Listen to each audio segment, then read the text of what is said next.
Yes po, ma'am. Hindi pa sure. Okay po, ma'am. Opo. Sinabi ko, sabihin mo rin papapunta. Hindi ba makakaantay yun hanggang Lunes?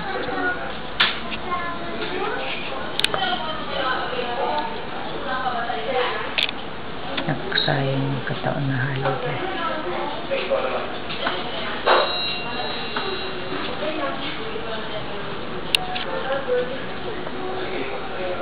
Yun yung pinapalakad, ipinahil niya. Yun, pag na-aproban niya nga. Sabi sa akin, pirma na lang yun. Sino bang Peter? Sinatay. Yung judge. Nandyan.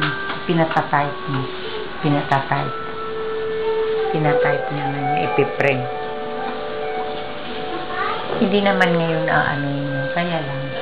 Siyempre, mga requirements. Pupunta pa ako sa BIR. Kasi nga, nagkamali nga si Maribik. Sabi ko, 50 buklit lang. Ano ng Maryland? 100 nilagay. 50 lang ang order eh. 50 lang ba talaga? Oo. Kanina. Ay, kaya mali ang ano doon. Babaguhin daw yun. Nagpunta ako kanina. Kagaling ko sa munisipyo. Ipinababalik ako kasi yung gumawa noon. Wala lumabas.